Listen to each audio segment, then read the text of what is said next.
Halo viewers. Halo guys, balik lagi sama aku, Rifki Hadian. Dan di video kali ini aku mau ngebahas tentang memaksimalkan peluang kalian untuk lulus di SNMPTN tahun 2022. Nah, sebenarnya sekarang udah bulan Oktober ya. Biasanya nanti pengumumannya itu sekitar bulan Januari untuk SNMPTN. Jadi masih ada sekitar 3 bulan lagi untuk mempersiapkan. Apa aja sih yang sebenarnya akan dipertimbangkan dalam SNMPTN? Langsung aja stay tune dari sekarang. Oke, yang pertama teman-teman udah pasti nilai rapor ya. Untuk nilai rapor sendiri yang dipertimbangkan adalah nilai rapor dari semester 1 sampai 5, jadi semester 6-nya nggak dipakai. Nah, untuk mata pelajarannya sebenarnya apa aja sih yang dilihat? Ada 6 mata pelajaran ya teman-teman ya. Untuk yang IPA ada matematika, bahasa Indonesia, bahasa Inggris, fisika, kimia, biologi. Dan untuk IPS sama matematika, bahasa Indonesia, bahasa Inggris. Tapi sosumnya itu sosiologi, geografi, ekonomi, dan sejarah juga. Nah, yang harus teman-teman ketahui sebenarnya nggak semua orang bisa ikut SNMPTN ya. Hanya 40% siswa eligible yang bisa mendaftar SNMPTN ini. Untuk gambaran di sekolah teman-teman, sebenarnya teman-teman bisa buka di data LTMPT karena di situ sudah disediakan kira-kira berapa jumlah orang yang bisa mendapatkan kuota SNMPTN di sekolah teman-teman. Nah, tadi kan udah tahu kalau misalnya nilai rapor salah satu hal yang dipertimbangkan. Selanjutnya, faktor yang kedua adalah jurusan yang ingin teman-teman pilih. Misalnya, Kak, aku mau masuk MIPA matematika. Nah, mungkin untuk matematika di FMIPA itu yang akan dipertimbangkan lebih jauh adalah nilai matematikanya.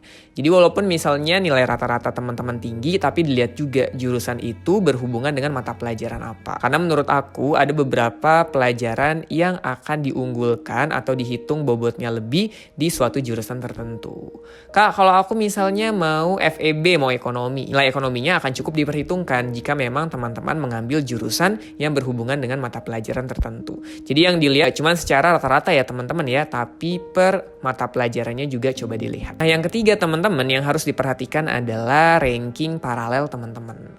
Nah, untuk SNMPTN sendiri kan nanti akan di-ranking kan, hanya 40% yang bisa mendapatkan. Teman-teman harus lihat nih, apakah ada temannya teman-teman yang mau ngambil jurusan yang sama dengan jurusan teman-teman di univ yang sama juga. Kalau misalnya teman-teman ranking 2 paralel, tapi teman-teman mau ngambil jurusan akuntansi UI.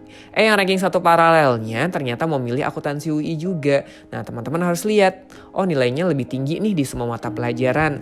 Kalau seperti itu, aku menyarankannya, kalau emang teman-teman mau univnya, berarti ganti jurusannya. Tapi kalau mau jurusannya tetap akuntansi, ganti univnya. Karena kalau dari sekolah yang sama, dan rata-ratanya lebih tinggi, kemungkinan besar yang akan lolos yang rankingnya di atas teman-teman. Nah, yang selanjutnya yang harus dipertimbangkan adalah faktor alumni sekolah teman-teman.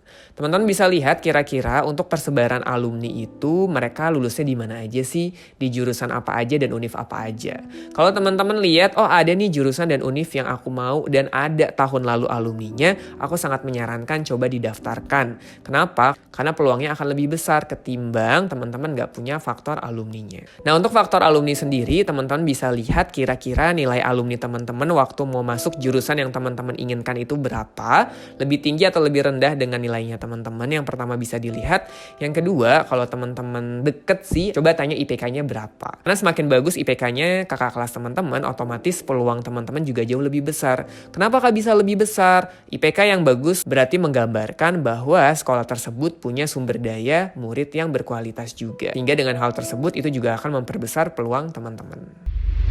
Nah, biasanya nih ya, ada beberapa orang yang pengen linjur gitu. Kak, aku pengen lintas jurusan, itu bisa atau enggak ya? Nah, sebenarnya teman-teman untuk lintas jurusan sendiri bisa. Teman-teman bisa lihat di website LTMPT ya. Kalau dulu tuh sebenarnya dibuka teman-teman, tapi sekarang enggak. Cuman aku udah punya screenshotnya, teman-teman bisa lihat di sini. Jadi teman-teman di sini udah ada gambaran kira-kira di univ mana yang bisa linjur dan biasanya kuotanya berapa. Dan gak cuman lintas jurusan aja, biasanya setiap univ itu udah punya nih kuota untuk domisili daerah-daerah tertentu. Nah, di sini aku mau jelasin tentang manajemen UGM tahun 2016 sampai 2018, berapa jumlah siswa SMA IPA dan IPS yang keterima, dan sebaran dari provinsinya berapa. Kalau teman-teman lihat untuk manajemen UGM tahun 2018 yang daftar itu 3.488 dan yang diterima itu hanya 39. Nah, untuk 39 orang ternyata dari IPS 33 orang dan dari IPA 6 orang. Sebaran siswanya dari Jawa Tengah 11, Jogja 12, dan Jawa Timur 6.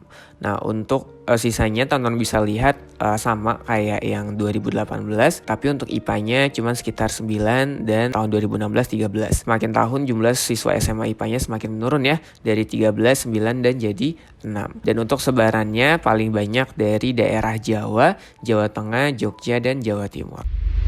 Yang cukup penting juga adalah teman-teman harus tahu kuota SNMPTN-nya tuh di setiap univ berapa. Oke, contoh teman-teman bisa lihat di sini, ini udah ada kuota di ITB, dari setiap fakultasnya berapa, daya tampung peminatnya di tahun lalu berapa, teman-teman bisa bandingkan di setiap univ dan jurusan teman-teman ingin pilih.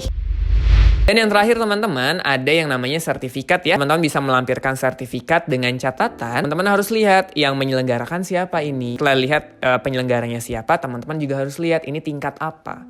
Tingkat kota kah, provinsi, nasional, atau internasional. Biasanya kalau tingkat nasional dan internasional itu lebih besar lagi peluangnya dan membuat teman-teman lebih berpeluang untuk lulus di SNMPTN. Teman-teman juga harus lihat apakah sertifikatnya ini inline atau enggak dengan jurusan yang teman-teman pilih.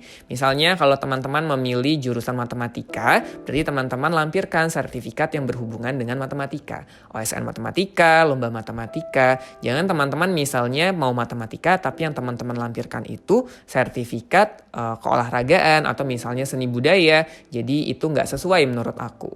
Cuman kalau emang nggak punya, nggak apa-apa, dilampirkan aja, siapa tahu sertifikat itu bisa menjadi nilai plus buat teman-teman.